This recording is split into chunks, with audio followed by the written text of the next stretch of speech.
Hello, listeners. Welcome to Audio Stories Library. Hope you all are doing good. This is the seventh episode of Five Little Friends. One day, Bob's father took Paul and Bob out fishing. They carried their bait in a tin can and they took a larger can to hold their fish. They stood on a high rock and they threw their lines out into the deep water. The fish bit very well. Mr. John caught 5 or 6, but the boys were so excited they could not wait. They drew up their lines too soon. Once, Paul felt a pull and waited. When he felt another pull, he drew in his line. On it was a very tiny fish. "It's too small to keep," said Mr. Johnson. So he took it carefully off the hook and threw it back into the water. In a little while, Bob felt a pull on his line.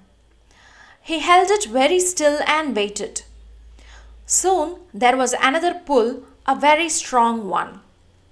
Then there came a jerk that almost threw him down.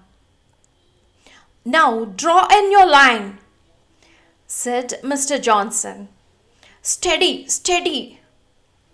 Bob pulled. His line almost broke. He pulled and tugged and pulled again. Then up came the line and on it was a fish, a big, beautiful fish, flapping and twisting. "Good, good," cried Mr. Johnson. "That's a prize catch." How proud Bob felt as he landed his fish. He wouldn't let his father help take it off the hook. He did it all himself. For a moment, he stood with the beautiful prize fish in his hand. Some people were fishing nearby and he wanted them to see. He wanted them to know of his prize catch. He felt very proud. "Look," said one of them. "What a great big fish." Bob heard and felt prouder than ever. He threw his fish into the can as if he were saying, "Oh, that's nothing. I always catch the biggest fish." Then he began to bait his hook again. Just then Paul cried out, "Oh, oh, oh!" Bob turned in time to see his prize fish flop out of the can and back into the sea. Oh, oh, oh. He was no longer a proud fisherman. He was just a very sad little boy. On another day, Bob and Paul stopped in front of a little cottage. A man was in the yard mending a big fish net and they liked to watch him. The man was a strong young fisherman. At the door of the cottage sat an old man with white hair. A cane was by his side. He spoke to Bob and Paul and let them come in and sit on the steps near him. He was the fisherman's father. He was called Captain John. He had once been a fisherman himself.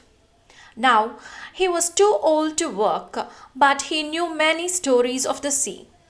Bob and Paul never grew tired of hearing them.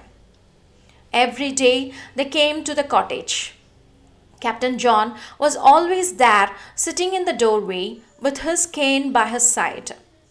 He was always ready to tell them an exciting true story of the sea. One day, a big grey cat was curled up at Captain John's feet. "Is she your pet, Captain John?" asked Bob. "No, little lad," said the old man. "She belongs to my daughter. My pet is almost as old as I am. She is a brave old friend. We have stuck by each other for over 50 years. We have seen hard times and good times together. And now we are growing old side by side. Will you show her to us, please, Captain John?" said the two little boys. Yes, yes, replied the old man. Come with me. He took his cane and walking very, very slowly, he took the boys around the cottage to a tiny garden. There was one spot in the garden that was bright with flowers. Captain John led them there. Here she is, he said. Here is my old friend, the seagull, dressed up in her Sunday clothes. The boys looked and saw that the seagull was a boat. She was Captain John's pet, almost as old as he was. She was his brave old friend who had stuck by him for over 50 years. Now, she was too old for the sea, so she had a home in the tiny garden. The flowers that had been planted in her were her Sunday clothes. She seems alive to me, said Captain John. I am glad we can grow old side by side. I wish you could hear of all the good times Bob and Paul had at Fairport. Every day was packed with fun, and both little boys grew taller and very brown. At last, vacation time was nearly over. Bob left Fairport first. He and his family went home in his father's automobile. They camped out every night. The camping tents and pots and pans were strapped on the back of the automobile. They rode all day. They went over hills, through valleys, and into cities. One day they passed a flower farm. Oh, mother, begged Bob, may I stop and buy some flowers? Why, Bob? Said his mother. What do you want with flowers? We haven't any room for them in the automobile. I don't want them to take home, said Bob. I want to send them by the postman to Captain John. They are for the seagull. So the automobile stopped and Bob spent his birthday money at the flower farm. The next day, the parcel post brought Captain John a box of spring bulbs and fall plants. With them was a card in Bob's very best writing. To Captain John's pet, the seagull. From BJ, guess who this is? Paul stayed in Fairport a week after Bob had left. End of episode number 7. In our next episode, let's see what Paul was doing, and we will now move on to the vocabulary and its synonyms. The first one we see is tugged. Tug is to pull suddenly. To pull something very suddenly. And second one is flapping. The birds used to flap their wings, right? Likewise, the fishes here in this episode are flapping their fins up and down. That is what they are referring to as flapping in this episode. Third one is prize catch. Prize catch is something like a reward or honor for winning something. Flop is to fall.